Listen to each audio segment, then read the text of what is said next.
Good evening, everyone, and hello. Welcome to IceMen Live out at Beef O'Brady's in Newburgh. Thanks for coming out. Also want to welcome our listeners on EvansvilleIcemen.com. I'm John Peterson. This is Travis Tornatore. You know us well by now. Thanks for coming out tonight. We have 4 games to talk about from this past week. Obviously, a 3-game road trip coming up this weekend, and we had 2 scheduled guests. We're going to start off the show by going with some breaking news. Jonathan Carlson, who was one of our 2 scheduled guests, is going to get an opportunity at the AHL level. He's actually been loaned to the Rockford Ice Hogs. So, yeah, it's great for him. Couldn't have happened to a nicer guy. I just got off the phone with him literally less than an hour ago. Yeah. He was supposed to come on the show tonight. He was going to bring his girlfriend and his 1-year-old daughter. We're going to have dinner beforehand. We had this all planned out.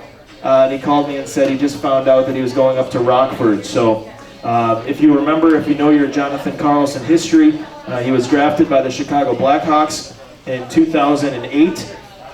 He played for Rockford in 2009, 2010. He played in 19 games, finished out that season with the Toledo Walleye, and then went back to Sweden. And so he played in Sweden the last 5 seasons before coming here to Evansville. So this is his first call-up to Rockford since 2009, 2010. So congratulations to Jonathan. But like you said, couldn't have happened to a nicer guy. He's an excellent person to talk to off the ice, an excellent player. So I'm happy to see him getting the chance there in the AHL. Yeah, and we don't know a lot of the details yet. In speaking with him, he didn't know if it was going to be a very short stint, only there for a couple of games, or if he's there to kind of motivate the rest of their defensemen who are up there, or what the case may be, if he's just going to spend a few days up there. But it's great nonetheless for him to get that opportunity. So not sure how that'll affect the travel plans as the team leaves late Wednesday night for Tulsa and Missouri, but it sounds like Rockford has a game Wednesday night. So in all likelihood, Jonathan Carlson won't make the trip with the Icemen. He'll be up in the AHL. So we don't have him tonight on the show. Well, if he does come back to the Icemen, he promised he will come on the show, though, before the end of the season. So how many times have we been promised? This one, I think, is a pretty good excuse. Yeah. If I do say so myself. I'm pretty sure this is maybe the best excuse that we've had. So. But again, it would have been nice because he was going to bring his whole family out.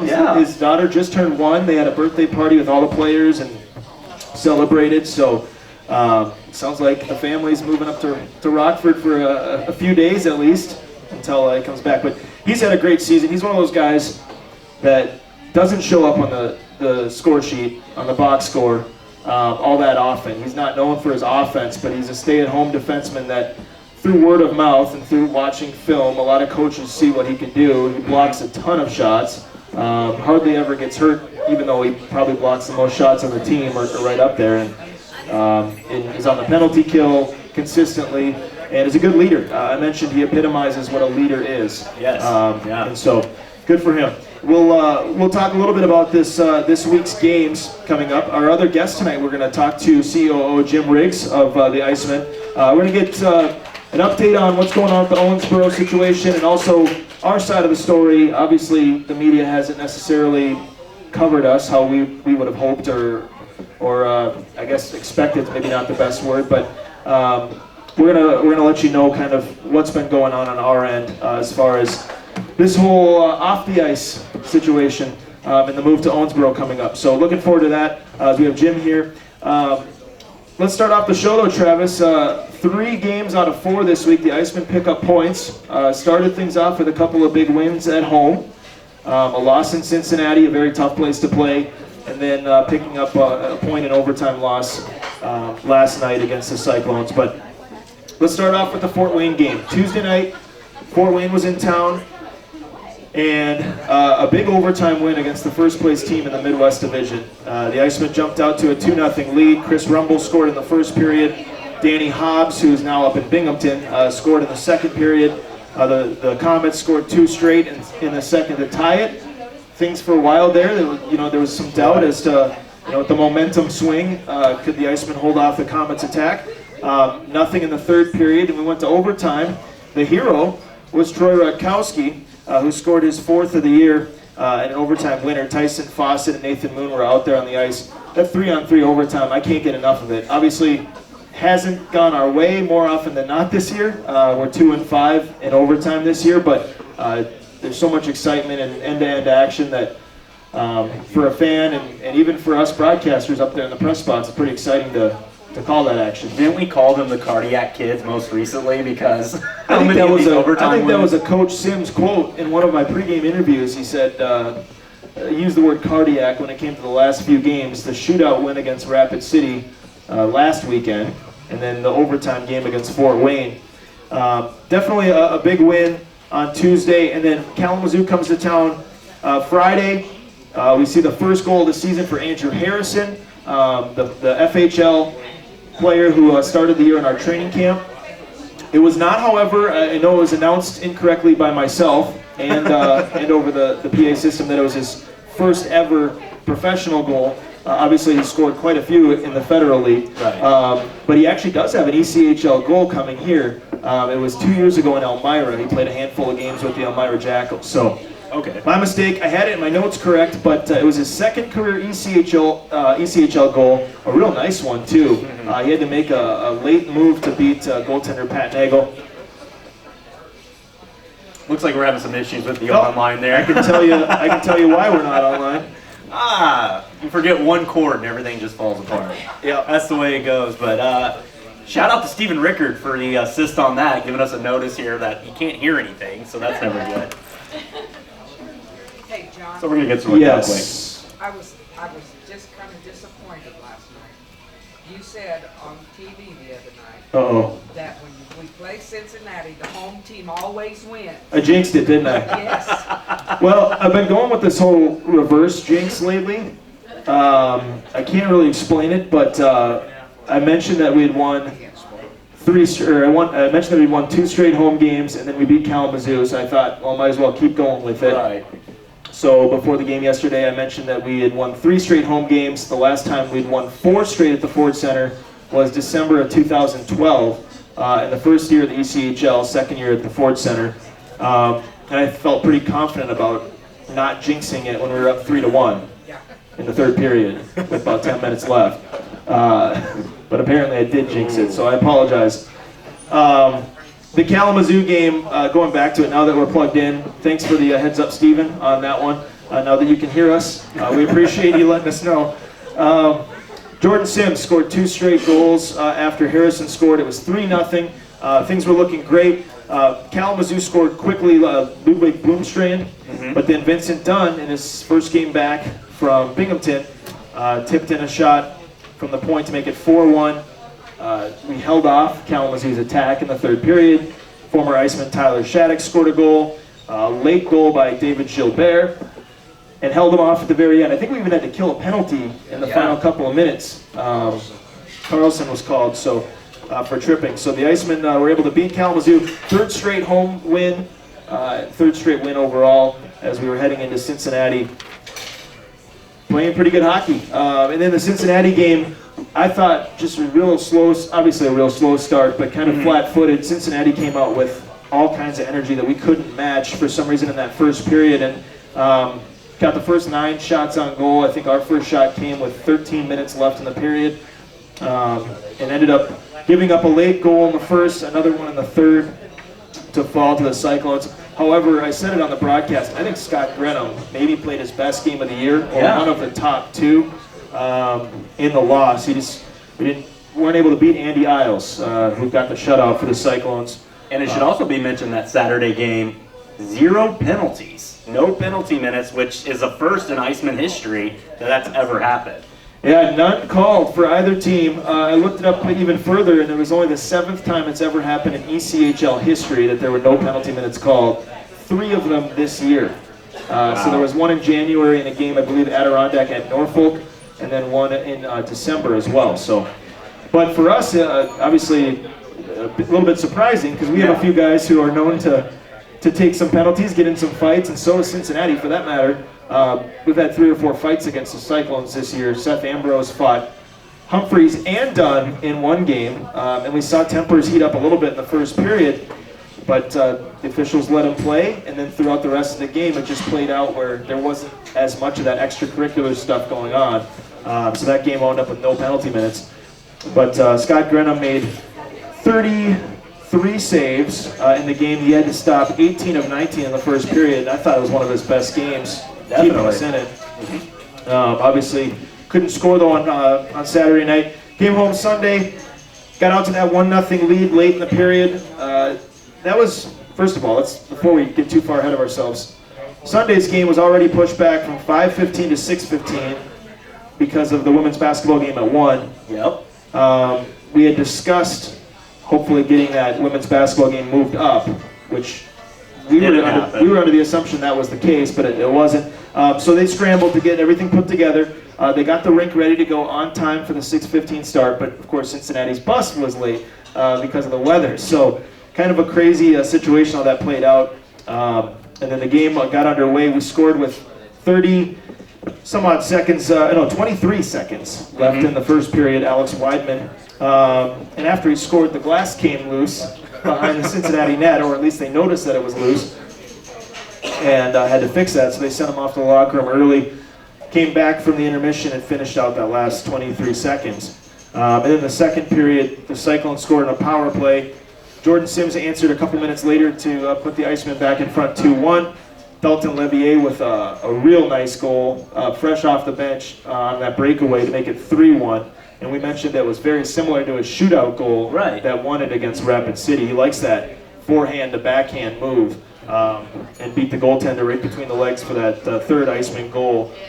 But then in the third period, Cincinnati outshot us 20-5. Goals from Zach Budish on a power play. That one was a little bit of puck luck that went against us because the shot caught a Cincinnati player up high. It actually hurt him, I think Nick Hurd, and then bounced right into the circle. And before Banksburg had a chance to get over, the net was pretty much empty and Budish scored. So that made it 3-2. Still had the lead, but 38 seconds later, the turnover in our own zone, that tied it up. And then the overtime winner. Yeah, that overtime was interesting because we had plenty of great chances, especially in that last minute. Alex Weidman's shot hit the side of the net. Looked like it might have gone in. The light went on, obviously hit the side of the net, and then Cincinnati went back the other way.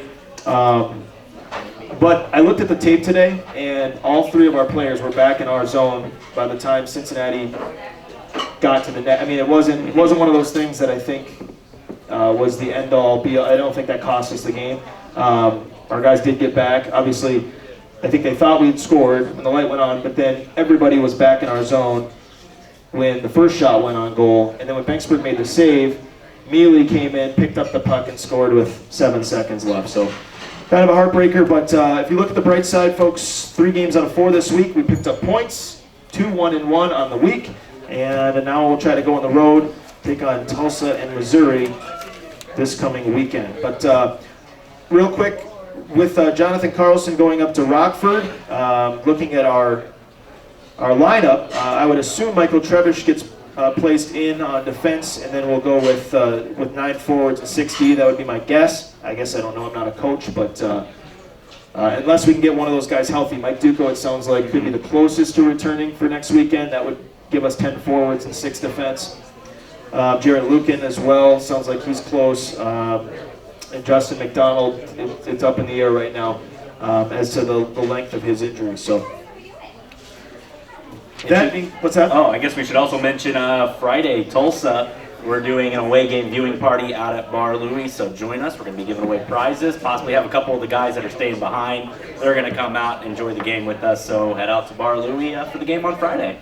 Yeah, so Friday night's game, 7:05 start time. You mentioned the official viewing party at Bar Louie for that one. That is the first meeting with Tulsa since when we were in the CHL. Right. So going all the way back to 2012 is the last time we played Tulsa. Didn't face them last year. They were, of course, in the CHL 2 years ago. They're one of the original, one of the last teams, I should say, from the CHL, Tulsa and Wichita, who are owned by the same group of brothers. I didn't realize that. I didn't put 2 and 2 together. But the same brothers who own the Wichita Thunder own the Tulsa Oilers, and Allen. So thank you for that. And I didn't realize that. But when we were doing some research on Tulsa today on their website, obviously I saw the story. First meeting with Tulsa since 2012. They don't have Brandon Wong anymore. They traded him to Indy. Yes. How did that work? I mean, did Brittany get sent back to Indy? They said the trade was voided. Oh, really? I saw Wong had played 3 games for Indy and had an assist. Wong was still playing. That's interesting. Britton, I do know this.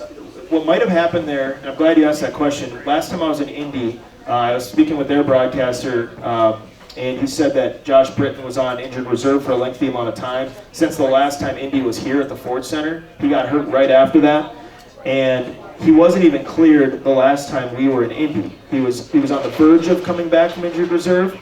So what might have happened is they officially cleared him, or thought they did, and then he was a part of that trade for Wong. But then when everything came to fruition, either Britton decided he didn't want to go there, he wasn't ready, he was still hurt. You never know what a player, if a player tells you he's ready to go, technically you can trade him at that point if he signs the paperwork that he can come off injured reserve. I don't know how that all played out, but I wonder if that has something to do with it, or if he came to Tulsa, failed the physical, and then Tulsa decided to send him back. Did they get something else? Or? Then at that point, I would assume it'd be future considerations or cash or something along those lines, because Wong, I don't think would have been allowed to play had the whole trade been canceled. And Indy made a similar trade with a team out east, and it slips my, I think it's Elmira. Kyle Stroh was traded out east, and he was on injured reserve at the same time as Britton. So I don't know what's going on up there, 3 hours north of us, but they have a lot of forwards, it seems like. yeah, that's part of it. And those were 2 pretty good forwards that seemed to do some damage against us. Kyle Stroh had a couple goals against us. He had 3 against us, and he only had 6 total for the season. And Britton had a big shorthanded goal that beat us on Teddy Bear Toss night. But those 2 are now. Well, it sounds like Britton was sent back though to Indy. So I don't know. That's all pretty confusing. But this meeting with Tulsa should be interesting. They played pretty well this year. They're led by their goaltender Kevin Carr, and we'll get to some of the stats here in a little bit during our stats segment. But facing a couple of good goalies this weekend, and Kevin Carr in Tulsa, and then Josh Robinson in Missouri, who hasn't lost a game in regulation this year. He's 25-0-1. And he's won, I think, 17 or 18 in a row, which is a league record. So Missouri, we play Saturday night at 7:05, and then Sunday afternoon at 4:05 to wrap up the weekend. Then we come home, and we don't have a show next Monday, by the way. We come home for less than a day, and then go to Cincinnati on Tuesday for that makeup game. Supposed to be tomorrow, rescheduled to the 23rd.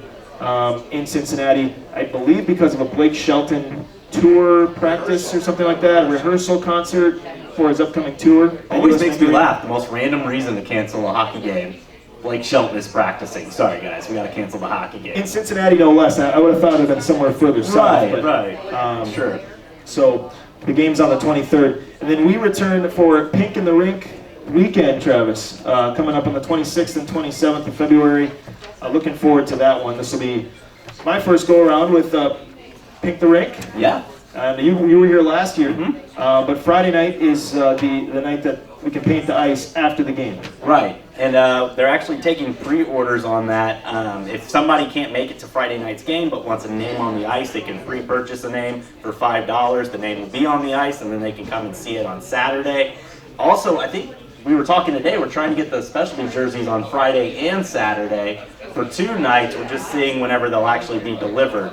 And we also got a ticket special with that as well. $35 is going to get you a ticket to Friday's game, Saturday's game, and it's going to get you a name on the ice. Of course, proceeds from the name painting and the jersey auction is going to go back to Susan G. Komen of Evansville. And on that ticket promotion as well, that's obviously per person, but if you want to bring extra people with you, it's $15 per additional ticket. Or if you just want to add additional names, it's $5 per additional name. And again, that money from the names, as you mentioned, goes back to Susan G. Komen. So that's against the Atlanta Gladiators on the 26th and 27th of the month of February. The players will be selling pink carnations. I should say the injured players. The players who are not playing on Saturday will be in the lobby selling pink carnations with that money, again, going back to the the general cause. Susan G. Komen. There you go. Sorry, my mind is again jumping jacks. And then the other thing about Friday's game is it'll be one of the upcoming Hoosier Lottery bingo nights as well, which happen to fall on the same day. So, one quick note as well: Tuesday, tomorrow night, as most of you I'm sure are aware, if you're a season ticket holder, is our season ticket holder party out at the Children's Museum of Evansville. It starts at 5 o'clock when the doors open, and we'll go until 7. The players will be there signing autographs. There will be some mingling throughout the museum. I've never been there to the museum, but looking forward to seeing it. It's a lot of fun for adults too. I mean, I went for a birthday party, had a blast. And we'll have pizza and other food and brownies. So come on down if you're a season ticket holder. If you haven't RSVP'd and you're a season ticket holder, you can still come down. So that'll be tomorrow at the Children's Museum of Evansville. And probably a bad transition, but next segment on the show, we have our update on our affiliations in Ottawa and Binghamton. We were expected to talk with Jonathan Carlson next, but obviously he's going up to Rockford in the AHL on loan. Ottawa and Binghamton, Travis. Binghamton won a huge game on Saturday in Ottawa. It was a special promotion they did. Binghamton was playing at the Canadian Tire Center, the home of the Ottawa Senators, and won 2-0 over the Syracuse Crunch. And the big story about that is Chris Drieger's play. He had a 21-save shutout in that game. So nice to see Chris Drieger get that shutout in Ottawa, where he's spent a little bit of time in the NHL over the last 2 years, played in 2 games. And then a couple other former Icemen of note. Danny Hobbs was recently called up. He played in both Friday and Saturday's game after he arrived and joined the team. Guy Lepine and Chris Carlisle were also in the lineup. Ryan Penny, for some reason, only played Wednesday's game last week at Lehigh Valley, and I haven't gotten word yet if it was injury-related or if he was scratched. But I know they're short forwards. I also, in some of the chatter from the guys in our locker room, was that they had played a couple defensemen up at forward as well and scratched a forward or 2 in their place. So I'm not really sure why Penny was out of the lineup, but if I find out, we can talk about it on our next broadcast. But Binghamton has 3 games this week. They play Friday, Saturday, Sunday. Friday and Saturday at home against St. John's, and Sunday at Hartford to wrap up the weekend. But Binghamton snapped a 5-game losing skid with the win on Saturday against Syracuse. Ottawa has 3 home games this week. Tomorrow against Buffalo, Thursday against Carolina, and Saturday hosting Detroit. Ottawa last played against Columbus on the road on Saturday. It was a 4-2 loss. They've dropped their last 3. Last win for the Senators was a week ago during our show. 5-1 at home against Tampa.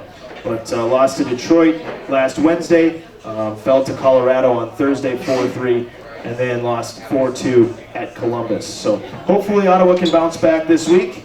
And we got a crazy hockey story related to their upcoming game on Tuesday as well, so we'll be talking about that coming up. Yeah, and that crazy story you mentioned is on the way. It involves Bobby Ryan. It involves animals and some happy kids. Yeah. So everybody wins. If you're a pet lover, I'm a dog lover myself. And Bobby Ryan's a heck of a player. Right. Definitely. So that's one of our interesting hockey stories coming up on the show. Let's go to Where Are They Now? We haven't done an in-depth Where Are They Now in quite a few weeks. This was really Brian Fall's favorite segment that he put a lot of time into, and mainly because he was here since day one, so he knew a lot of these players that came through, and quite frankly, me being new, I didn't know a lot of the guys that how long they played here or the years, things like that. But we have some updates on some former IceMen players. Jeremy Langlois in the AHL with the San Jose Barracuda. He has 23 points in 46 games, so he's having a nice year. 8 goals and 15 assists. Former IceMen leading scorer a few years back. Trent Vogelhuber is in Lake Erie, and he has 13 points in 45 games. And Brent Regner, we mentioned it last week on the show, Travis, who only played 2 games for the IceMen. Right. He was in Portland most of the year in the AHL. He was called up to Florida, the Florida Panthers in the NHL. So technically another IceMen player who made the NHL, and Brent Regner. Guy Lepine, we mentioned during the Binghamton segment, but he has 9 points in 42 games. He has 3 goals this year, and obviously not known for his scoring. but also has 82 penalty minutes, which is more what he's known for. So he's been racking up the penalty minutes. He's got a ways to go to get to Vincent Dunn and his number down here, but Lapine, a former IceMen captain, with 82 penalty minutes in 42 games. Cody Beach, he's with Chicago, the AHL, and he has 4 points in 22 games. And Chris Drieger has played in 26 games for Binghamton this year. He split time with Matt O'Connor for the most part. Drieger's had more success. O'Connor is the rookie that they signed from Boston University. And Drieger has a goals against average of 3.1. Save percentage is just under 90%. And then Rob Medor, he's kind of bounced back and forth with Toronto and Orlando. With the Toronto Marlies, actually has better numbers than he has with Orlando. 4 games played with the Marlies, 1.25 goals against average, which is very good. And save percentage of 95%. But I believe he's back in Orlando. And he played against us when Orlando came here as they swapped out. I think that was the game that both teams pulled their goalie and brought him to back up. I wasn't remember. That was the one game I wasn't here. I was back home in Minnesota, but looking at the That's right. Yeah, I the forgot report. about. Wow, feels like that was all last year. How fast this season's been. A going. lot has happened, Travis, Yes. since November 20th. Some ECHL guys. Thomas Frazee continues to have a nice season in Atlanta, 34 points in 48 games. Kevin Lynch has bounced around from the AHL to the ECHL. He's in Florida of the ECHL with 30 points in 38 games, but he's also played with Syracuse and Manitoba up in the AHL. Mike Seidel continues to perform for Elmira. He's got 28 points in 48 games for the Elmira Jackals. And we'll see these two guys at the very end of the season, Aaron Jens and Tristan King, with Allen. 50 games for Aaron Jens at 23 points, 6 goals, 17 assists. King has 20 points in 32 games. And Tulsa, even though they lost to Brandon Wong, who's played 3 games for Indy, they still have Adam Pleskach. So he's got 36 points in 47 games, 18 goals for the Oilers. Anybody I'm missing here? Tyler Shattuck and Brett Ponich we saw on Friday with Kalamazoo. Shattuck has 8 goals and 9 assists for Kalamazoo in 36 games this year. Actually has 3 points against the IceMen in the 3 games. And Brett Ponich, 12 assists in 47 games. And Garrett Bardis, can't go through a Where Are They Now without mentioning Garrett Bardis. He was signed by the Adirondack Thunder from the SPHL. And so he's played 3 games for the Thunder. 3.33 goals against, 889 save percentage. So that's our Where Are They Now segment. And my creation, I guess, a little bit earlier in the season was the Statistically Speaking. And this will get you caught up on our opponents this week. First of all, let's take a look at the conference standings, shall we? In the Western Conference, Missouri is still atop the standings, and they lead Fort Wayne by quite a bit. Missouri's got 79 points. Fort Wayne's in second in the West with 60. So Missouri's running away with it. Missouri's, I don't know if they've clinched officially a playoff spot yet. I think they're very close, but obviously they'll get in. And we'll see them Saturday and Sunday. Tulsa's in 6th right now. If the season ended tomorrow, Tulsa would play at Idaho to start the playoffs. Missouri would host Colorado, who's currently in 8th with 52 points. Evansville now, after this past week, is in 12th with 42 points. So 10 back of Colorado, now 13 back of Cincinnati, who's in 7th. Indy's dropped out of it. Indy was swept, 3-game sweep in Missouri last weekend. Yep, that was my reaction, but a little more subtle. Not subtle anymore, I guess, but up in the press box, Indy has 50 points, so they're 2 out of a playoff spot. Quad Cities dropped even further. They're down to 10th in the West with 49 points. So this strong Midwest division that was beating each other up for the longest time now has 2 teams in the playoffs, Cincinnati being the 2nd, and they are in 7th. I hope they lose every game for the rest They're playing well right now, and they don't even have Andrew Yogan, their best player, who's up in the AHL, or their best goalie in Brad Teason, who's up in Lake Erie as well. So They traded Ben Schmidt. Officially?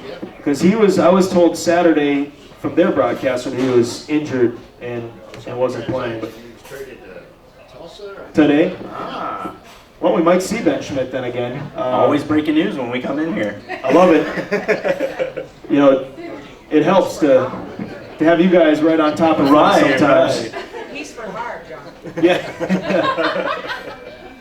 The overall leaders, we're going to see a couple of them this weekend. The fourth highest points in the entire, actually I should say tied for third in the ECHL, Tyler Barnes, who's played all year with Missouri. He is not one of the 11 players that have been called up to Bridgeport, although he has 50 points in 47 games. Jesse Root has gone up to Bridgeport. Root has 49 points in 39 games, and so he's in fifth. He's definitely making a run for the MVP if he can stay there the rest of the year. Root is fourth in the league in goals with 21. We just saw one of them who's tied for the league, Jack Downing with Cincinnati, and Derek Nesbitt both at 23. And then when we go to Tulsa Friday, there's a rookie by the name of Dan DeSalvo who is not only on the overall leaderboard, 16th overall with 42 points, but the rookie leaderboard, he's pretty much in every category. He's having a huge year. Third in rookie scoring with 42 assists. He's third with 30 assists. So that's a name to keep in the back of your mind when you're listening to the game Friday. Dan DeSalvo of Tulsa. He's had a great year. Kevin Carr, their goalie, Travis, we talked about. He's actually best friends with Justin McDonald. I don't know if you if you knew that, but Small world. from going way back. I don't remember if it was in the SPHL or from their hometowns, but Justin was saying he's good buddies with Kevin Carr. He's third in the league in minutes played, behind Joe Martin, who we saw Friday for Kalamazoo, and Troy Redmond with Alaska. So Kevin Carr plays a ton of minutes. He's fourth in the league in saves with 885, and he's sixth in the league with his goals against average, 2.11. So tough goalie to beat, and hopefully the Icemen can find a way to score on him, because then it's Missouri the next couple nights, and Josh Robinson, who's having a great year that we discussed earlier. Tanner Fritz from Missouri is also one of the top rookies in the league, top 10 in the league with 32 points. And he scored that overtime winner back on the 26th when we were there on that 6-game road trip. Vincent Dunn leads the league in penalty minutes amongst rookies with 110. Next closest, 75. So 35 more penalty minutes than the second most amongst rookies. Major penalties, 8 for Vincent Dunn. Next closest rookie, 6. And all 8 were fights. I don't think he has any boarding majors or any other major penalties other than fights. So, well, it's funny because on Saturday, listening to that game, whenever there were no penalties, I looked at Natalie and I was like, did they sedate Dunn or something? Where is he right now? Sleeping back in the locker. Right. But all jokes aside, he had the most points on our 6-game road trip with 7 points in 6 games. He did awesome. And 4 goals on that trip, and part of the reason he was called up to Binghamton for a few games before coming back. And then he scored in his first game back.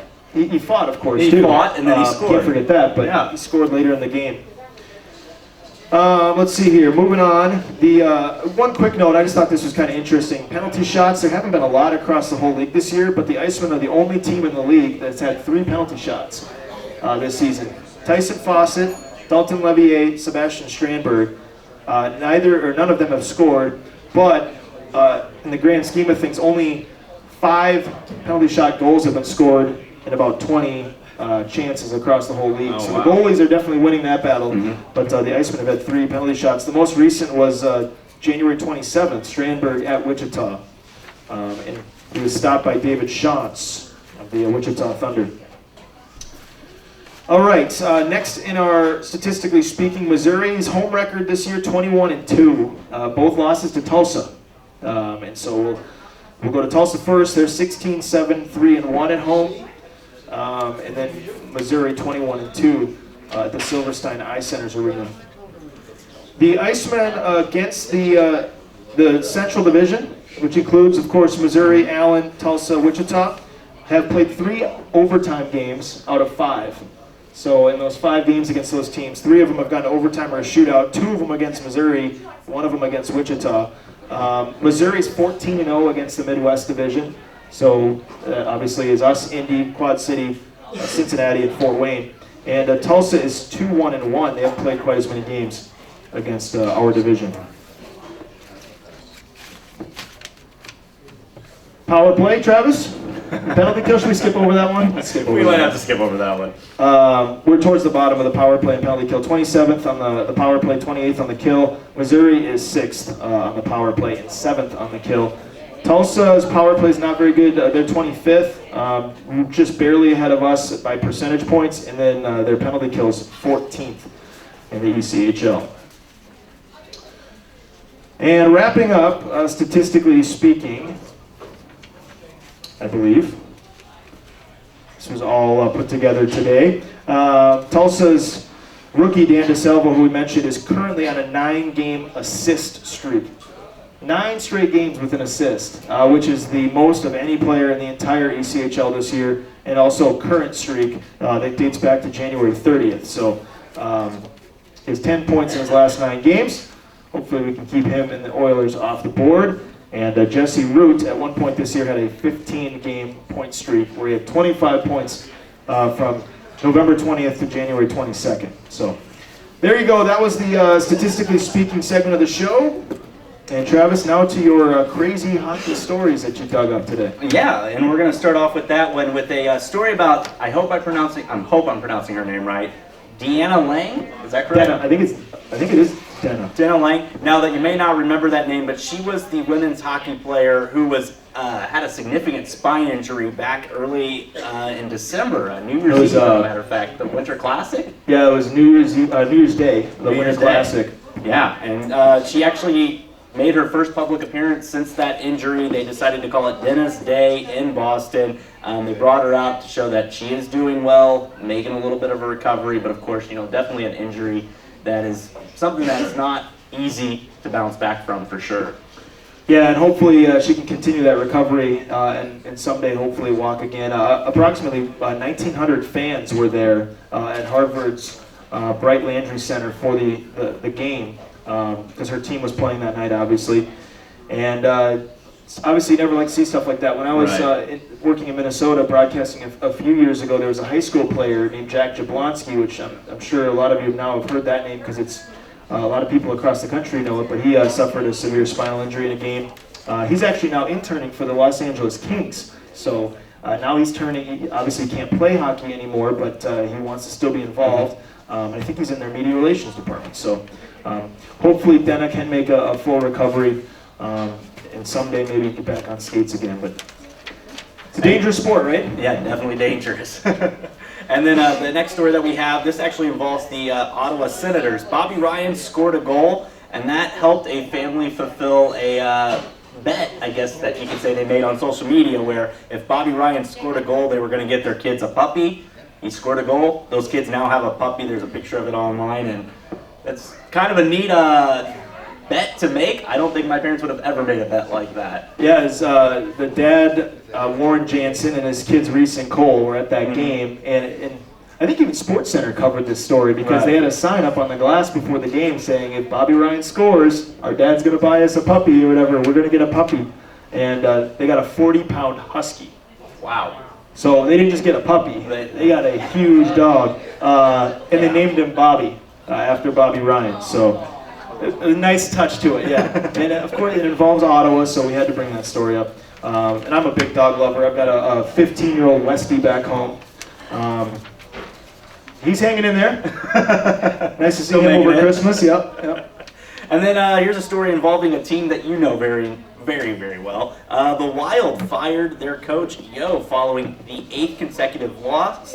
Torchetti is hired as the interim coach on this one. Yeah, so we can ask Jim about this here in a little bit when we have him on, but he actually knows Coach Torchetti from earlier in his career, and he'll be the interim coach of the Minnesota Wild as Mike Yeo was fired.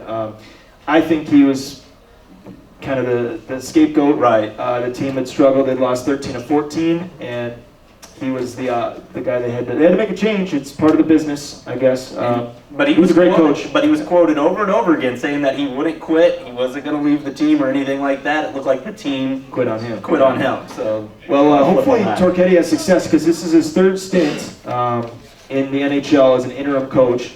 He was with the Florida Panthers for a brief stint and the LA Kings. So if he has success with this team, maybe they'll hire him on as the full-time coach next year.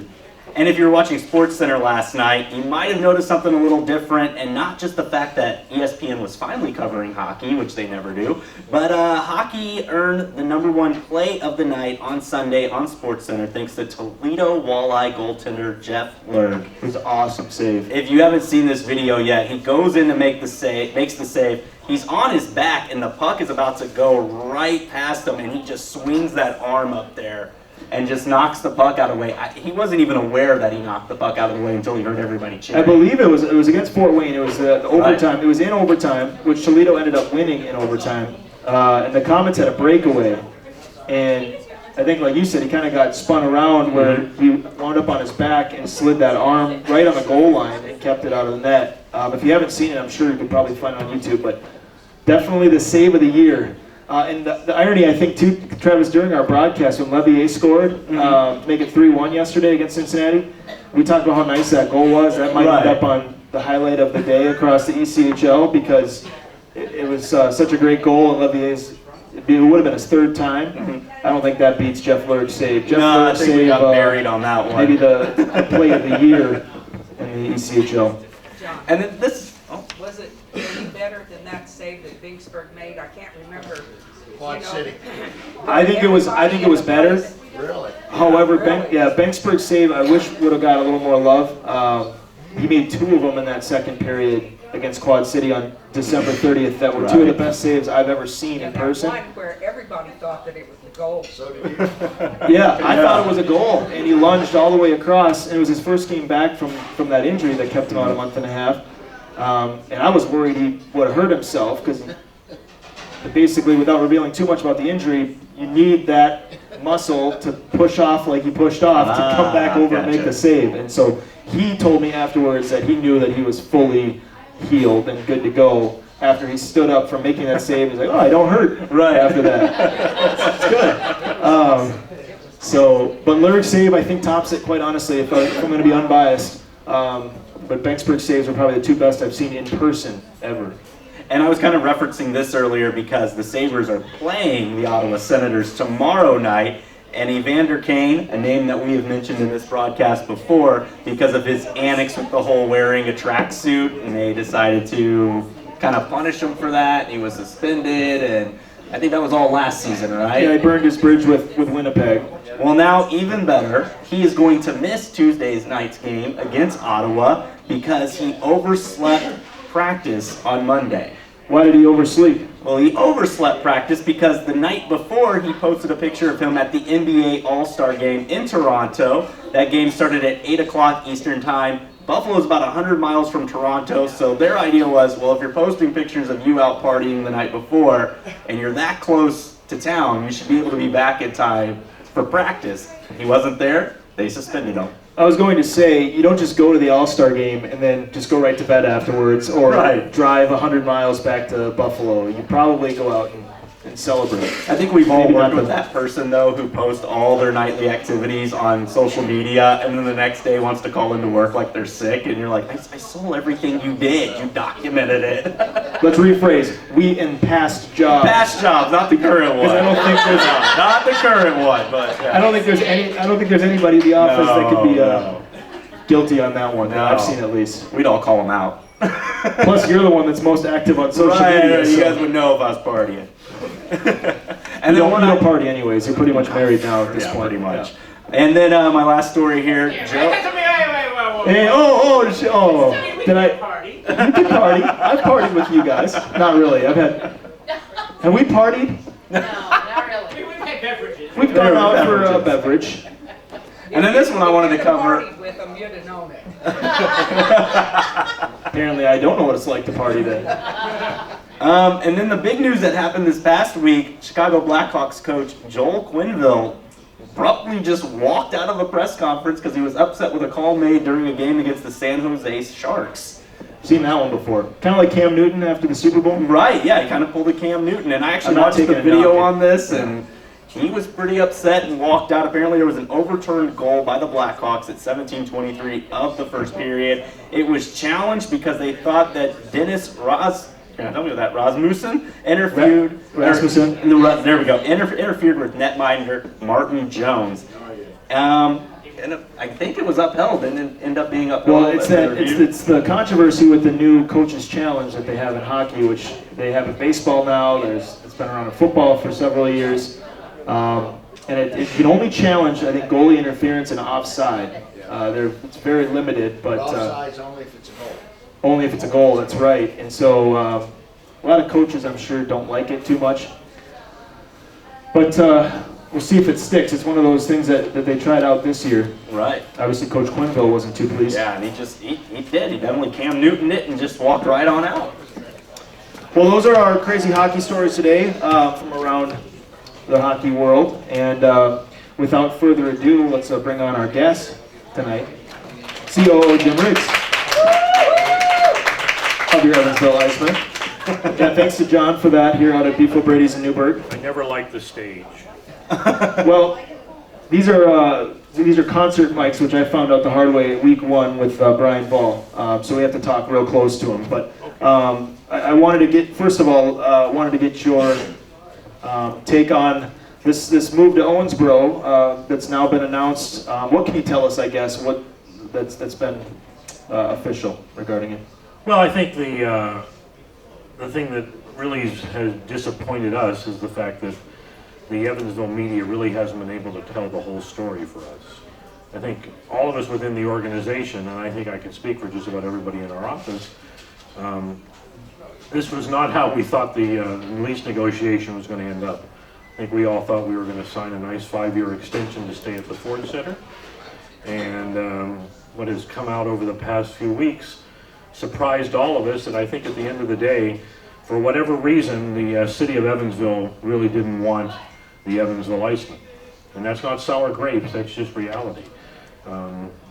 We just found that our negotiations we began a year ago January, which I don't know if some people know that or not. That a year ago January, I reached out to the mayor and just said, we'd like to start negotiations a little earlier than norm. And the reason behind that, we thought the timing was perfect. If you think about a year ago, the convention hotel wasn't going anywhere, the medical school wasn't going anywhere, and we thought, wow, something for the mayor to put in his cap that he could tell the voters that the IceMen were going to be here for another 5 years.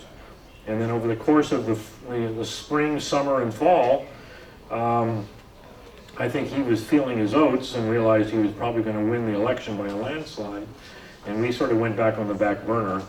And then when everything came to final fruition, the deal really didn't work. And I know a lot has been reported, half reporting that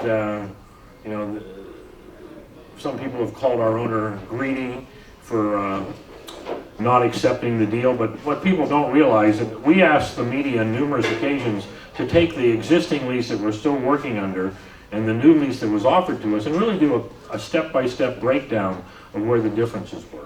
The rent offer to us was clearly better, and that was obviously very attractive to us. Say, well, yeah, at the end of the day, we will pay rent. By the way, we pay rent, no matter what Randy Alsman has to say. I was going to say, I'm happy to show you any time in my office the $11,000 a night fee that we have to pay to the building. But no sour grapes here, it's just reality. And then what wasn't really reported is while they were giving us a better rent deal, which they were, they took away all of our suite revenue. We get paid for all the suite tickets for every game. All the loge seating, those are the seats with the fancy little TVs about halfway up. They were taking away all that revenue, taking away 50% of our sponsorship revenue, in other words, 50% of the dasher board signage, the ice logo signage, the ads around on the rings, around the arena, the scoreboard. They were taking 50% of that away. They were taking away all of our Zamboni revenue. So when we hit the numbers and looked at, yeah, we're getting better rent over here, they were taking away so much of our sponsorship and ticket revenue that the deal just didn't work for us. I was going to say, because obviously we wouldn't just up and move town to alienate our entire fan base and make a lot of people upset. It's not that cut and dried, and I think a lot of people think that, you know, the expression I've seen is we took our toys and left. But obviously, as you say, Jim, it seems like the city didn't want us here to begin with how these negotiations played out, given the timetable of events. What's wrong with this microphone? Is it me? No, it keeps shifting self. Okay, why don't I just hold it? There we go. It was a strange thing because I was part of every negotiation session. For a lot of them, it was just three of us. It was myself representing the IceMen organization, and then Randy Alsman representing the Downtown Development Committee, and the city attorney. One of the interesting things I thought in the process was VenueWorks was never part of the negotiation. They were never at any one of the sessions. And you know, just as it dragged on, it was like, well, here's your offer, take it or leave it. And you know, I think I can say without hesitation that Mr. Geary had no desire to move. He had mentioned some other cities. He had mentioned Louisville, and I looked at the history of Louisville hockey, and the teams there didn't do very well. So I said, you know, if there's any way we can stay here. And one of the other things that was never really reported, our last offer to the city was basically to extend our existing lease for at least an additional year, and that was turned down. So. What's the biggest misconception or false rumor you've seen about the move to Owensboro? Because again, so many people have been posting about it, and it's gotten to the media's hands, which I think has been irresponsibly reported. Maybe that's not factual. That I'm not a nice guy. The parody accounts would tell you that. Yes, right. All kidding aside, I think a couple of things. First of all, that the off-track betting offer that Mr. Geary was given by the city of Owensboro was part of the deal. Now, unfortunately, and I'm the first one to say, I've been critical of the Owensboro mayor, that when this was all announced on January 19th, that will be a day that remains in my brain for the rest of my time. The two things were lumped together. That, you know, there was an offer to move to Owensboro and there'd be off-track betting. The off-track betting came as a separate entity. Some people also said, well, you know, Ron's mad that he couldn't have off-track betting in Evansville. Well, the problem is his racetrack is in Kentucky. He can only have off-track betting in the state of Kentucky. So he could have never gone to Evansville, no matter how hard he might have wanted to do that. So that was certainly a misconception. One of the other things that was said in whatever that lovely editorial back on February 9th, the day after the announcement was made, was, you know, the fact that we made a point of sending to the media. I sent it to the media the day of the SPHL announcement that putting two teams in the same market historically has been a problem. The paper took, you know, question with me saying, well, it's not the same market. Well, it's the same television market.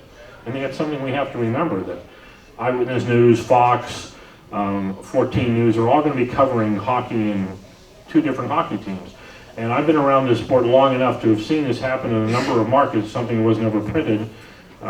Fort Worth, San Antonio, Little Rock, Dayton, and even Cincinnati, at some point in time in their history, had two professional teams going on at the same time. A couple of them were just nightmares. In Fort Worth, Texas, they had a team in the Western Professional Hockey League, which merged with the Central League, and with the Central League. They both played in the same arena. Can you imagine how wonderful that was? Same thing happened in San Antonio. San Antonio had a team in the Central Hockey League, the famous San Antonio Iguanas. And in the American Hockey League, same thing. Both teams played in the same building. Then Little Rock had a team in the Western Professional Hockey League and the ECHL. Dayton had one in the ECHL and the IHL. And Cincinnati had one in the IHL and the AHL, one playing at the built downtown building and one playing at the famous Cincinnati Gardens. In each one of those cases, neither team really survived that. Now in San Antonio, the American Hockey League team survived because the San Antonio Spurs bought them. So that was good. But you know, in Fort Worth, both teams went away. Little Rock, both teams went away. Dayton, both teams went away. Now they have a team in the Federal League. And in Cincinnati, both the IHL and AHL teams went away, and then they were replaced by the ECHL team. And fortunately, the ECHL team does pretty well. The reason they do well, this is one of the other stories that really hasn't been played up in this whole controversy, is that most of the teams in the ECHL that do extremely well financially, Fort Worth is sort of the exception. They do well no matter what. Because, you know, Fort Wayne, yeah. they do a well-run organization. They've been around there for 50-some years. But most of the teams that do well in our league, they either run their own building or they own their own building. So guess what's going to happen with our franchise here hopefully next year. Now you're going to have an owner who's going to run his own building. Everything changes financially for the team. First of all, how much rent do you think the team's going to pay the building? Just a thought. All right, you control all your own concessions. You control all the signage, the permanent signage in the building, the hockey signage in the building. We can book events in the building, which obviously helps us from a revenue standpoint, also from a staffing standpoint, that our staff can make more money because they're selling not only group tickets for 36 hockey games, but also for any other event we bring in there. Because we can control the concessions, I can pretty much guarantee you our prices will be less than at the Ford Center. Because we're controlling all the revenue streams in the building, I can't compare our ticketing to what the Southern Pro League team is because they haven't divulged that yet, but I'm pretty sure our ticketing will be less than it currently is at the Ford Center. Because again, we're going from paying an average of $11,000 a night rent at the Ford Center, $11,000 a night, do the math, times 36 games. It's that amount whether we have a small crowd like we had yesterday or we have a Star Wars crowd. One of the things we had proposed to the Ford Center was the more people we put in the building, the less rent we paid. Why would we do that? Because we don't get any of the concessions. The building gets 100% of the concession revenue. So our thinking was, charge us less rent if we double our attendance on a crowd like we had yesterday, because they're going to double their concession sales. Randy Alsman, to this day, God love him, never saw the connection on that. So there's a lot of things that went on here, and the other thing that people really need to know, that it was strictly a business decision. It had nothing to do with the mayor or Ron not getting along with each other, because when you start crunching these numbers, this is a pretty good plan for success long term for the team, just to be able to control all the revenue streams. I have a question. I don't really have a question, I just have a statement that goes along with what you said about how, because the team never works. But also, you know, we have this SPHL team here, and we're going to have the IceMen in Owensboro, but you've got to throw the Thunderbolts in there too. So not only are you competing for TV time, but I'm talking butts in the seat. If you've got 3 games on the same night, how many people are going to go to each one of those games? Well, that's So a great you're gonna question. have a division, That's going to a be the three-way ongoing division. fight here. Again, you know, the newspaper and the mayor both said, you know, it's not the same market, but it is. it is from a television standpoint where we have a pretty good relationship with the sports guys in town. Randall Parmalee does a great job with our IceMen Extra every week. Joe Downs has covered the team more and more recently, and of course the folks at 44, Andrew Cassie is a hockey fan before he even got here. So we think we've got good relationships there, and we just got to you know, now go into a new market and try to win over some of the folks down there. Jack, you got a question? Yeah, I was just wondering, when you move to Owensboro, do you also control what parking there is, or? We're not going to charge for parking, at least for the first year or so. We're the #1 tenant, which we currently aren't now. The University of Evansville, in the lease that we operate now, the University of Evansville basketball, both men's and women's, are considered the #1 tenant in the Ford Center. Even though they don't pay as much as No, they pay the same amount. They pay the exact same lease. Well, has the city, just as a comment for myself, has the city ever considered the fact that they don't have a building downtown if you don't exist? Well, I think, you know, I can't comment on that. You know, they've made their decision, and I want to make it very clear that from our perspective, we have nothing against the Southern Professional Hockey League. Me personally, I've worked with a lot of the people in that league. The guy in Fayetteville, North Carolina, Kevin McNaught, the Fayetteville Fire Ants, I've known him for years, since we were both in the Central Hockey League together. I know the Knoxville ownership. The woman who owns the team in Memphis, in Mississippi, I've known for a number of years. The guys that run the team in Peoria, Bart Rogers, first class guy. So, you know, their league felt they needed to do what they had to do, this is just going to be an interesting test, because this is going to be the first test of an SPHL team and an ECHL team in the same market. Sorry, go ahead. When they built the building, though, my contention is they built it to have a hockey team. Right? Because we had to make a presentation. The ECHL, which we weren't in at that time, made a presentation. The USHL made a presentation, and so did the Southern League. And the thing was that the other three entities had no team to put in here. So they had built a building for an ice hockey team. Right. Everything to play hockey. They had to have a team. The only thing that got me was, unfortunately for Ron, he had a team and he needed a place for it to play. Well, I would hope at the end of the day, after all the dust settles, that Ron gets a little more credit for whether people like his business decisions or not. And we have our heated discussions about certain things that some of the things he's done I've questioned over the time I've been here. But I think he deserves more credit for taking the chance of bringing a team to this town in the first place. He said in his second year, after he had been in the A League for 2 years, that he knew after the first year that he was moving up. He was going to spend one more year in the A League and we were moving up to Double A. Yeah. And so he brought a product here that probably 90% of the population had no idea what it was about. And he brought it in here and made it work. Well, as I said when I first sat down here, for us, the three of us sitting here, and you ask any of our staff, I think we'd much rather all still be planning another year at the Ford Center. But at the end of the day, it was very clear as the weeks and months went on that we just weren't wanted. And that was going to lead me to, Jim, to what we were going to talk about was a little bit was the timing of the events. Throughout the negotiations, you mentioned there was this dark period where there was nothing, and then obviously it started to pick up towards the end. Did it feel like, from your perspective, I wasn't in the meetings, but you and Ron were, did it feel like these meetings, there was anything accomplished, that they were maybe just trying to save face, and that this big announcement that came a week or maybe 2 weeks after we announced we were moving with the new team coming in was probably in the works for a while? Well, it certainly seemed that way. Again, we have no way of knowing. Right. That all at once, I think Jack said over here at dinner tonight that there's a team in Biloxi, Mississippi who's been trying to get into the SPHL for how many months? About 6 months. For about 6 months, and this process took a couple of weeks. Well, I think it's been. At least publicly, it took a couple of weeks. It's been at least a year. I've been following it in the media.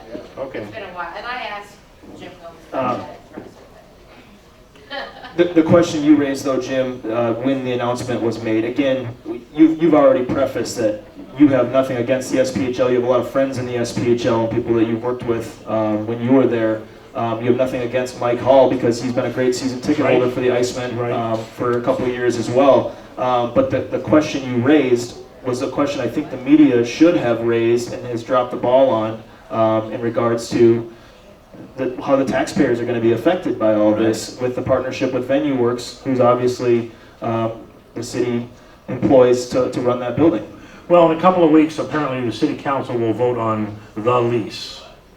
And the lease, I'm sure, is going to be identical to the one that was presented to us. So that's not the issue. If Mr. Hall feels he can work with that lease, that's terrific. And like I said, Mike's been a good supporter of this organization. The bigger question is the infamous word partnership. A private partnership between VenueWorks and Mr. Hall. Well, here's the question. We negotiated with the city for almost a year and got nowhere. Never once did we negotiate with Venue. Now, the mayor was quoted on 14 News saying it was on us that we didn't raise the question about the partnership. But do we really think Mr. Hall had the hockey management background to go to them and say, hey, how about a partnership with VenueWorks? Come on. It seems like they never offered that to us, and I think, I can't speak for Mr. Geary, but I think if there was the ability to take some of the financial burden off of the team, I'm pretty sure he would have looked at that pretty seriously. So that's the key word, partnership. How do we dig into that? We can't. It's a private agreement between VenueWorks and the SPHL group. Now, the other question is that those of you who know how VenueWorks works, historically that building, that they are paid a management fee to run that building. If the building runs into a deficit, as it has every year since it opened, the city covers the deficit. So VenueWorks is now going to be, well, we've heard 51% ownership. I don't have that for sure, but I guess that's been verified in a couple media sources. If the deficit rises because of the hockey costs, ultimately the taxpayers are going to have to cover that cost. So for the city to say months ago they wanted a deal with the IceMen to be quote unquote revenue neutral, which made sense. There's no qualms about that we didn't want the taxpayers to pay any more money. We just wanted a fair deal. But now it looks like there's a potential there for it not to be revenue neutral. Did I make that clear of how that works? So, VenueWorks, if they fall into a deficit, the city covers the deficit. If VenueWorks is a partner with the new team and that deficit rises, then ultimately the taxpayers will have to pay the difference. And something else interesting about the taxpayers, isn't VenueWorks' 5-year agreement up this year from whenever they first started running the Ford Center? It is. I think it's up December of 2016. So I'm no expert, and I don't want to fly off the radar a little bit. It seems like a desperation move from the city standpoint because they lost the IceMen to make up for that. And again, I don't know anything about the new team coming in, but it seems like the fix was in from the start that they didn't want us here. well, we figured it out too late. I don't know if we could have done anything differently, except had we known there was a potential for a partnership, I'm sure we would have raised it. And yeah, for the mayor to say that's on us, ultimately that is on us, that we never brought that up. But on the other hand, we never negotiated with VenueWorks. We were told from day one we would negotiate with the city, and that's what we did. So, yes, sir. This is a Yes, little. ma'am. Oh, I'm sorry. Being a proud sponsor of the IceMen, being a season ticket holder for many years, spend a lot of money with the team. I've had several people come up and ask me different things, and the number one question that I've gotten, that I say I have no idea what the answer to this question is how much does this have to do with hockey? And how much does this have to do with gaming in Kentucky? Well, as I said before, and I was there for the discussions, the off-track betting opportunity came out of left field. If Ron follows through on that, and the two deals are separate in that he still has to get the deal completely done with the Owensboro Civic Center, or whatever the heck it's called, Sports Center. Sports Center. The John Peterson Arena. Yeah, right. I don't have that kind of money to I know. buy the naming rights. Nor do any of us. But Ron has to get that deal done, and how that's currently working.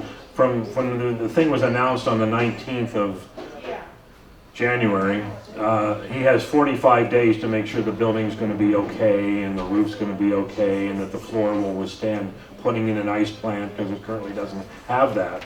So he has 45 days to do that, and once that all passes the right tests, then we can move forward. The off-track betting thing came as a totally separate thing. And just in conversations with the people in Owensboro, and I was there, discussions of Ellis Park came up, and they said, do you have the ability to have an off-track betting site in the state of Kentucky? To which he said yes, he's allowed to have one somewhere in the state of Kentucky. And so the two deals became totally separate. He still has to find a location and funding for the off-track betting location. Is Ellis Park not considered an OTB? No. Because it's a track itself, even though that you can go there and bet on horse races today. Right. So it's not considered. No, it's not considered an off-track betting because it's an actual track. Yeah. So. One area of concern, Jim, you and I work hand in hand on a lot of media, PR related things, and obviously I've had to come to you several times. Just we almost have to pick each other up some days when we feel like the media hasn't really given us a fair shake on this whole thing. And I personally, even though there's a lot that's out of our control, I feel like maybe I've failed in trying to get the Courier Press in our corner, some of the other media in our corner, but they have hammered us time and time again with editorials and their stories that we found factual errors in, and we have one that was just printed, and I've tried to meet with them and work with them on covering the team from a more neutral perspective, and it just hasn't happened this year. But this story that came out that has two of our former employees as the main sources to the story, you found some factual errors in there as well that I think we need to clear up. Well, I never worked with the former coach, which name just went right out of my head. Jeff Pyle, sorry, there we go. You know, he was gone before I got here. If he walked in here right now, I wouldn't know who he was. But, you know, we understand he's good friends with Mr. Hall, so we anticipate he being involved in the new team in some way, shape, or form. The other thing that was interesting was the Brian Patafi being listed as a person quoted in the story, and that he had worked as a consultant for the Roanoke team that's going into the league, which is inaccurate. We discovered about this time last year that he changed his LinkedIn postings of all silly things, and he was listed as a consultant for hockey. And of course we brought that to our attention and found out he had been working on this project while working for the organization, and ultimately that's why he was not renewed by the team. And then there were some other things that he did after he left the organization. But we met with the Roanoke people at the ECHL meetings in Las Vegas during the summer. And that's one of the other interesting things about this whole thing. The ECHL and the SPHL have a marketing agreement. And we invite the SPHL to come to our marketing meetings in the summertime. They also came to the most recent meetings in Kalamazoo. So talk about that we have a friendly relationship with the two leagues is certainly accurate, but at the time Mr. Patafi left, there were some things that he did to the organization which we don't really need to bring up. But at the meetings in Las Vegas, I met the Roanoke owner, a very good guy. His three sons all play in the NHL. And he just said, you know, what's up with this Patafi fellow? And I just said, well, there's certain things we're trying to rectify since he left the organization. And he did his homework and chose not to hire him. So I don't think he was really a consultant for Roanoke. He was for the Daytona team that was mentioned in the story. That was accurate. And there are things, obviously, we can't talk about regarding why he wasn't brought back from a legal standpoint, but you mentioned he was actively working with the Daytona team while he was working for the IceMen. Right. And then made T-shirts for a road trip saying his farewell tour. So burned bridges, clearly, and I don't know if that story's ever been told, but maybe not the best source to put in what seemed like a legitimate newspaper article. A former employee clearly isn't going to be too happy about his old employer, in my opinion. It's maybe not doing your research. And I've tried to, so everybody knows, and I feel like I need to get this off my chest, is I had lunch with a member of the paper beginning of the season as the new guy in town, having nothing to do with anything that's happened in the past and just wanting to create a better relationship with the only paper in town. And we haven't really got anywhere with it, and nothing has changed from last year. They've maybe shown up to 5 games this season in the press box.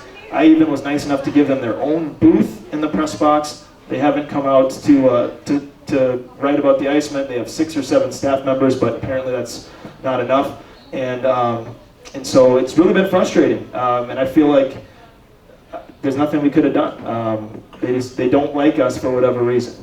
That's why it's so valuable that the TV people do like us. And so that, you know, Randall goes out of his way. Randall comes to games on his days off. Joe Downs has really picked up his coverage this past year, I've noticed. And of course, Andrew and JoJo at 14, as the new kids on the block, have really worked hard to be a part of our beat. And I noticed that especially when we had Dave Christian here in town, because I volunteered to drive him around to all the media outlets that day, and it was very, very pleasing to see how they were certainly aware of who he was, and just the rapport between him and the TV stations here in town. And the nice thing is, obviously, because it is the same TV market, we'll still be working with those people. Yes, ma'am. If the whole deal with the IceMen, if something falls through with the building and everything, is the off-track betting still a possibility in Owensboro? Yes, it would be a totally separate deal. So they're not hand in hand? No, not hand in hand at all. But in fact, you know, obviously we're on target to obviously start in November Well, the ECHL season starts in mid-October. We've already told the ECHL that we would start the first couple of weeks on the road and then pick up our games after that. The off-track betting thing very well will not happen for a year or so. But the focus is first on getting, and the off-track betting will not be at the sports center. Yes. A lot of rumors that there's not enough floor space at the sports center for regulation, hockey rink and all that. All that's going to be rectified, and you have every intention of playing there. Yep, I've seen the preliminary drawings. I've seen the statue of John out in front. It's very nice, by the way. I give John a hard time, but I'll let you know he's. I haven't always made the best hires, as I will certainly admit that we didn't do so well last year. You did good here. But John's been terrific to work with. So.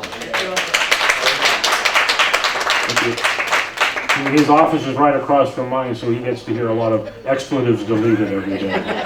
Well, and I've said this in private conversations and publicly, that I don't think the heat that you've gotten from various parody accounts and people around town that haven't met you and know how hard you work and how much you care about your staff in the office and the fans, a lot of that heat is unwarranted, and I don't understand it. And I've told people that on the show and in private conversations. So I think Jim works harder than most people understand for this team and for this community. Well, you know, it's like when Gary Bettman gets booed at the All-Star game and gets booed at the You can take it. Stanley Cup playoffs. It's okay. He deserves it. But you notice I never go on the ice for any sort of presentation. I'll just stay up in the press box. Yes. Can I say something? First of all, I just want to say this is my opinion, okay? But as an IceMen fan who has traveled to many different venues to watch them play, the quote-unquote IceMen fans, the defectors, so to speak, who say, well, Ron Geary, he's just greedy, and Ron Geary, all he cares about is money. If all Ron Geary cared about was money, he would never bring in the superstars. He would never have given us the fireworks on ice. You go to any of these other venues, we went, how many games did we go to this? I don't even know how many out-of-town games we've gone to. Not one single game had any intermission entertainment at all. Right. And Ron Geary provided it time after time after time after time. So is he greedy? He didn't have to do that, but he did because he cared about us. Well, this All team. these people that say that he's greedy, they need to think about that. They were the ones sitting. That's because they read the paper and you can't believe everything Well, you read. again, Quite honestly. I've been critical to the point of I thought I was going to be packing my bags on the 19th of January. That I thought the Owensboro mayor didn't handle the announcement very well, and I think I'm on record as saying that. So, what the heck? We just felt that there needed to be more clarity on the invitation to move to Owensboro, and B, that the off-track betting had nothing to do with it. When the two were lumped together at that announcement, then a lot of people thought, well, he's just doing it for the off-track betting. And I think people will see that we get the deal done in Owensboro, the team's up and running, the off-track betting is going to be a year or so behind. And it made the mayor look just that much better because it looked like, well, they've already defected and they haven't even finished negotiating with the mayor yet. You know, we know a lot of people are unhappy. There's certain, from a geographical standpoint, there'll be some people who just can't go, and we understand that. We're going to try to make it very attractive for the current season ticket holders as far as offering a pretty attractive weekend ticket package, knowing people probably can't go to every game, but hopefully they'll be able to at least sample what we're doing on the Fridays and Saturdays down there. Have a new name? Do we have a new name? We're going to definitely be the IceMen again.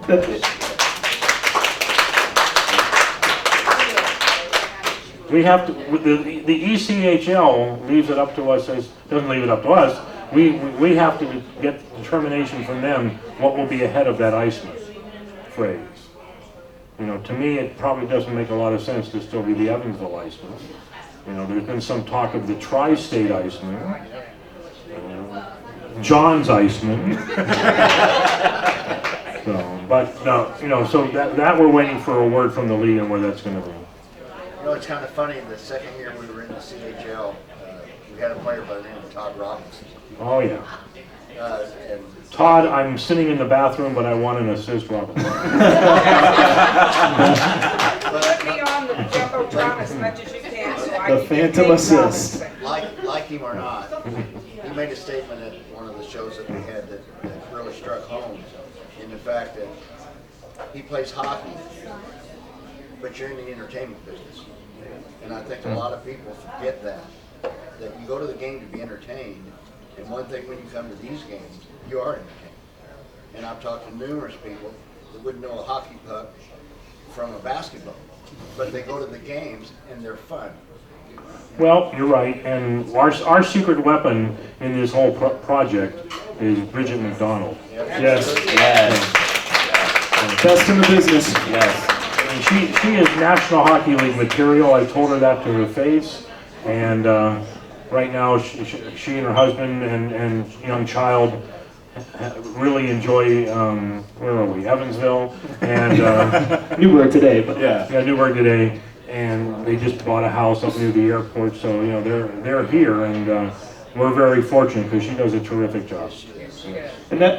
And that's why I can understand the passion of this community too, because it's before my time here, before Travis was here, before you were here, Jim, when this team was brought to town, and really was the first experiment with hockey, and Ron was a big part of that, but Bridget being a year one employee of the organization, Brian Vall, who was here from day one, obviously, up until New Year's, and the fans that have been here since day one, before any of us got here. I think it just shows how much the IceMen have meant to this community and how much this community has meant to us.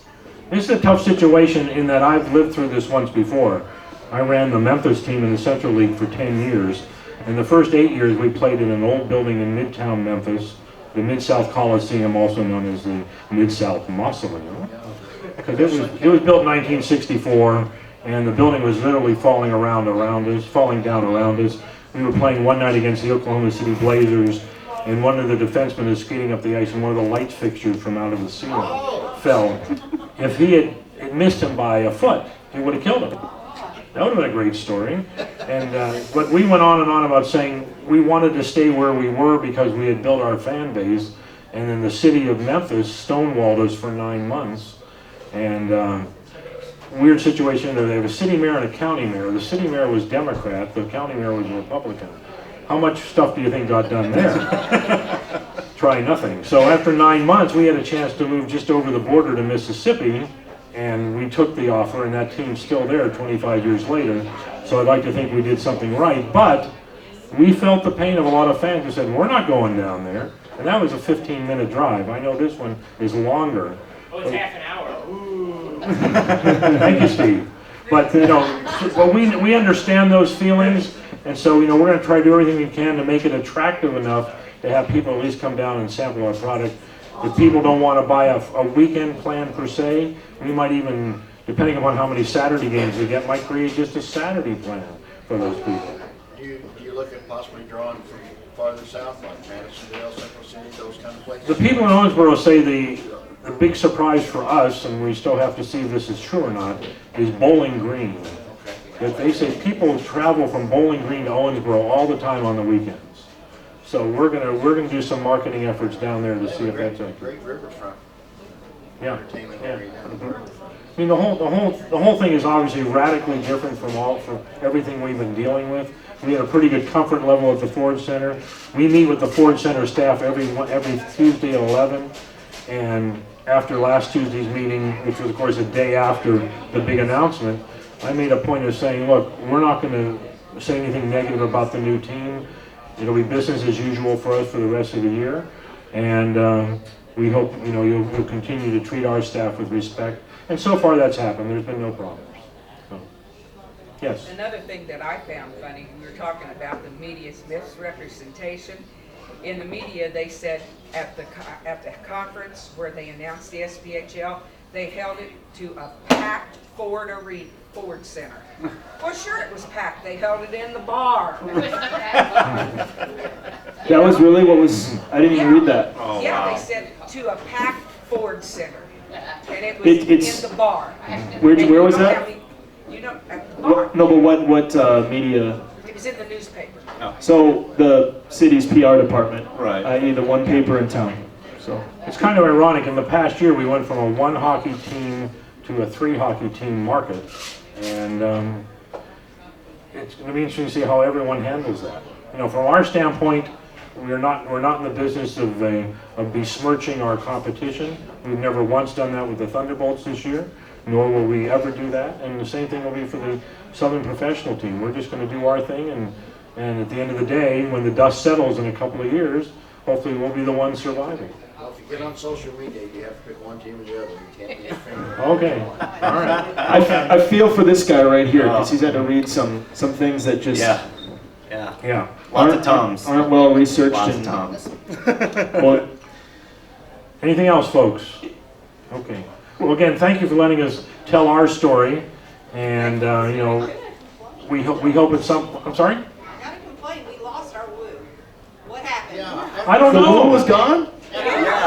Yeah. So what's going on? I guess that's the building doing that. That's No, wait, it's not, that's- that's our announcement. Is it Tommy? It's Tommy. No, time out. No. No, it isn't. That comes from upstairs. It's Derek. That's what I Jane. thought. It's Oh, not Tommy. that's what I thought. Tommy can't do that, Lou. Well, Yeah. He's not smart enough. we'll get the woos back. Thank you for telling us. Yeah, we'll get them. Yeah, we'll make sure that's I back. wasn't aware of that. I was gonna Okay. say, yeah, no, I wasn't. Yeah. We need a woo. Tommy, we'll get the woos back. I'm making a note. They took away rock and roll part two. Oh no, never do that. Don't play rock and roll part 2. You know the story behind that. Yes, we do. Okay, good. Good. We have a few prizes to draw for. I forgot that we Right, hadn't yeah. had a chance to get there. I kind of went through my my show sheet so fast. All right, I'll let you draw the first one. I'll represent Jonathan Carlson here since he's moving on up to Rockford for the week. Now, good for him. Before you do that, Yeah. it's good for him. I'm glad for him because he's a first-class guy. Have you ever spent any time in Rockford? I have not. Ugh. Well, he has, so he knows what to expect. I know so he it won't be does, but- a daunting. I hope he has his own bodyguard. Okay. He, like I said earlier, it could not have happened to a better individual. That's the way true. he carries himself. First-class guy. So wish him all the best. Obviously, he's a fan favorite down here too. At least, maybe I should say, maybe more of a front office favorite. So it'd be nice to see him back, but we don't want to see him back if he can continue to play well up there. Maybe it's he can find a place in the AHL going forward. Let's get to this first winner. What are we drawing for, Travis? Let's do the kids' hat and glove set here. Okay, kids winner hat and gloves, 246-4465.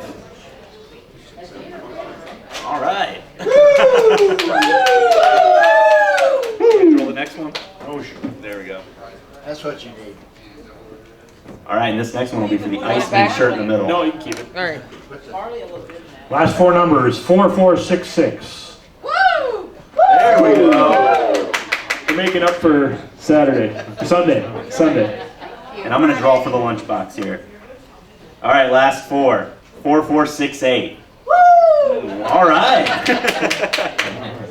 That's the lucky table. Yeah.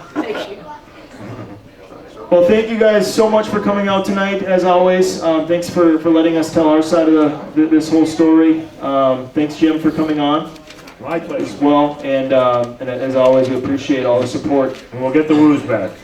We will get those moves back. We'll try to get a couple of wins here on the road this week. And we'll see you on Pink Weekend. That'll be a fun weekend. Yeah. So thank you. Have a great night, everyone.